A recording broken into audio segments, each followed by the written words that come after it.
나는 고이케 히로시. 2억 원의 빚을 끌어안고 눈물로 시간을 보내던 15년 전, 어느 날 샤오기 해대에서 갑자기 나타난 우주님의 강력한 가르침을 통하여 전혀 예상할 수 없었던 기적을 잇따라 경험했고 9년 만에 빚을 모두 갚았다. 그 후 아름다운 아내와 귀여운 딸들도 생겨 지금은 즐거운 인생을 살고 있다. 작지만 쾌적한 사무실에서 성실하고 멋진 직원들에게 둘러싸여 웃음이 끊이지 않는 즐거운 시간을 보내는 한편 일본 전역을 돌아다니면서 나처럼 기적을 맛볼 수 있는 방법을 사람들에게 전하기 위해 최선을 다하고 있다. 최근에는 강연 분위기가 너무 고조되어 내 쪽에서 죄송합니다만 아직 할 말이 더 있어서 강연을 연장해야겠습니다 라는 식으로 사람들에게 부탁하기도 한다. 내게 일어난 인생 대역전극. 사람들은 그것을 기적이라고 부르는데 만약 그게 기적이라면 우주엔 아직도 그 기적이 제로 과잉 상태로 산더미처럼 쌓여 있다. 사람들에게는 저마다 하고 싶은 간절한 일이나 이루고 싶은 꿈이 있을 텐데 그것을 아주 올바른 방식으로 주문하지 않기 때문이다. 우주는 우리가 발신하는 에너지를 증폭시켜주는 하나의 장치다.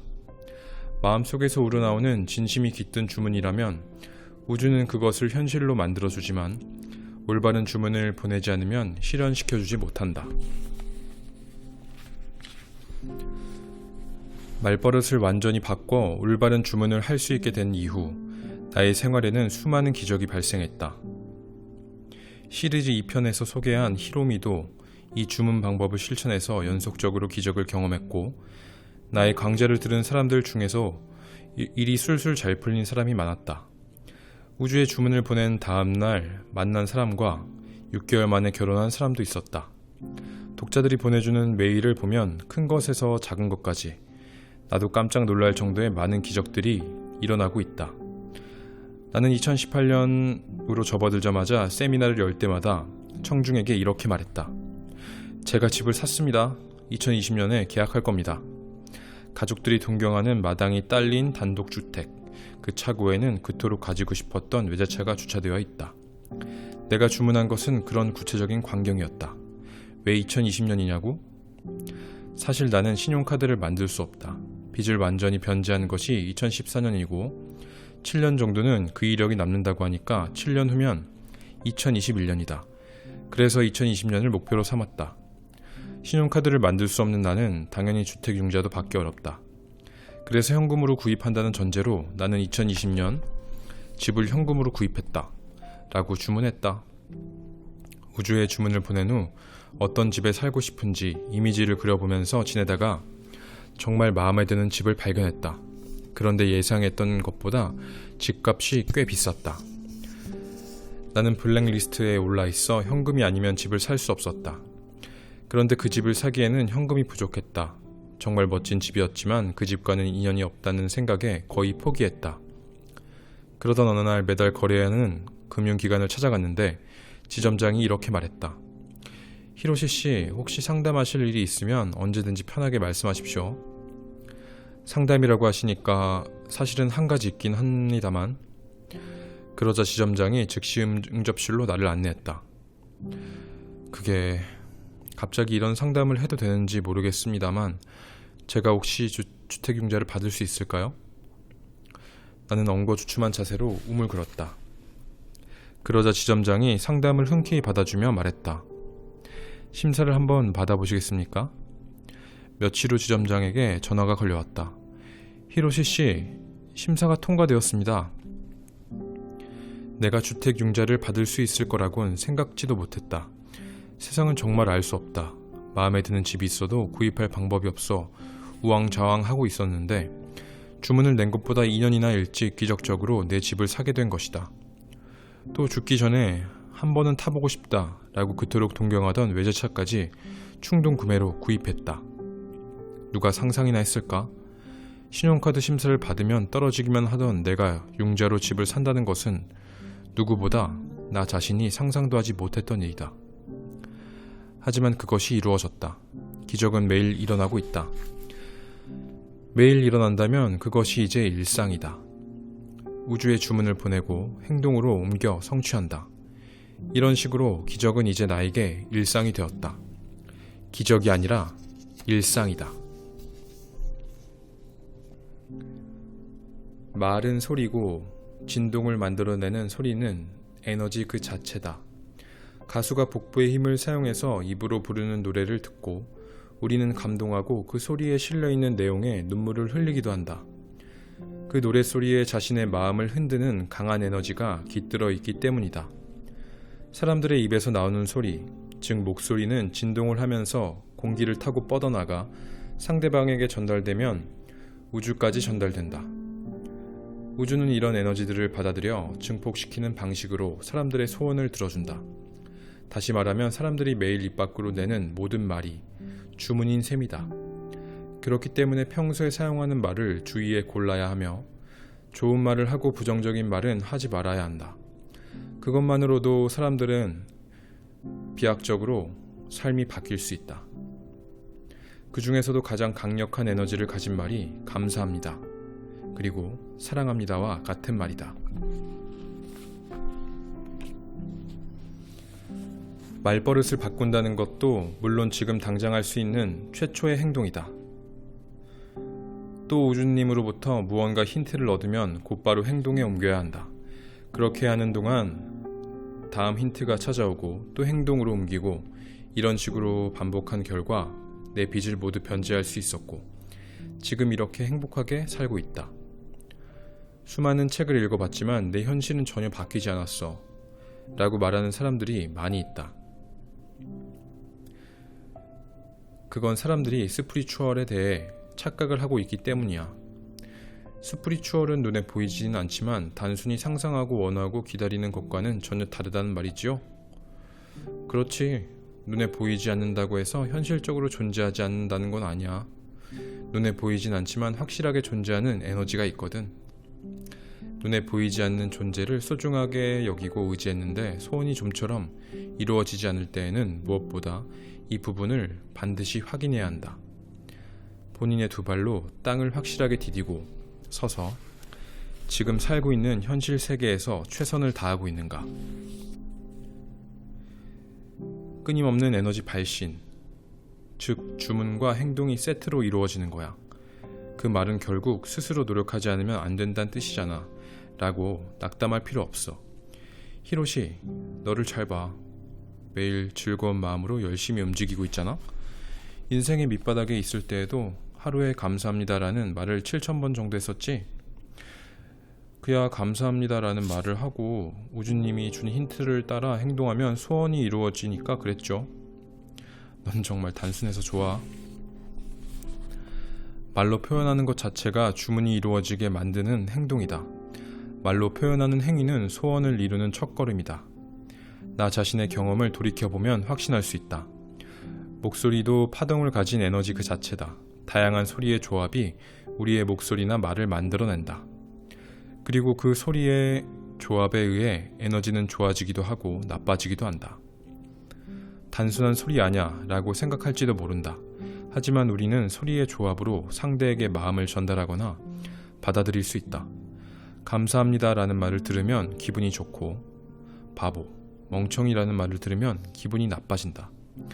그것은 말의 의미를 받아들임과 동시에 그 말에 실려있는 에너지를 순간적으로 감지하기 때문이다. 그러므로 사람은 에너지의 발신기이자 수신기이다. 마음속으로만 감사합니다 라는 말을 하면 안 되나요? 몇 번을 말하면 되는 거지 알 수 없어요.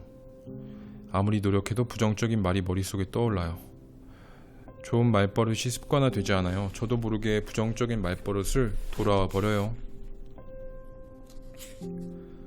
최근 독자들로부터 이런 질문을 자주 받는다. 뭐야, 그런 것 때문에 고민이라고? 걱정할 것 없어.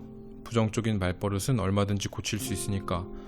방법은 간단해. 우선 종이 한 장 준비해. 그리고 자신이 중얼거리는 자학적인 말버릇, 꿈꾸는 듯한 말버릇, 무엇인가를 막연히 바라는 말버릇을 종이에 다 써보는 거야. 그리고 펜으로 하나씩 X를 표시해서 전부 지워봐. 전부 지웠으면 지금까지 줄곧 해왔던 말 대신 어떤 말을 할 것인지 써봐. 그건 그대로 우주에 보내는 주문이니까 명확하게 잘 써야 돼. 예를 들면 이런 식이다. 돈이 있으면 좋겠다. 에서 돈은 있어. 나는 안 돼. 에서 나 정도면 괜찮아. 내가 할 수 있을 리 없어. 아니야, 나라면 당연히 할 수 있어. 여행을 가고 싶어. 여행을 갈 거야. 다 끝났으면 종이를 눈에 잘 띄는 장소에 붙여두고 의식적으로 긍정적으로 수정한 말을 사용한다. 만약 자기도 모르게 부정적인 말을 했다면 그 10배, 즉 10번은 긍정적인 말을 되풀이한다. 처음에는 위화감이나 거부감이 느껴질 수도 있다. 난 도저히 그렇게 생각할 수가 없어 라는 마음이 들 수 있다. 하지만 그런 불안감은 떨쳐버려야 한다. 일단 어린 시절에 부모나 주변 사람들로부터 듣지 못했던 에너지가 깃든 긍정적인 말을 자신을 향해 몇 번이고 해야 한다. 그렇다. 자신이 믿어줄 때까지 몇 번이고 말해야 한다.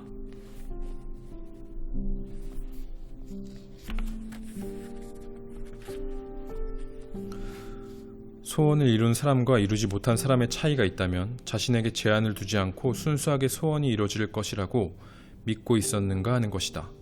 그리고 또 하나가 그 꿈을 향해 지속적으로 행동했는가 하는 것이다.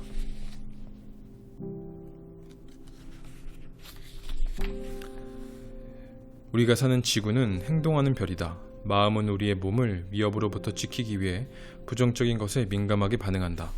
이렇게 생각하면 자기도 모르게 부정적인 생각을 떠올릴 때도 그래, 나를 살리기 위해 마음이 이렇게 지켜주는 거야 하면서 감사하는 마음을 가질 것이다.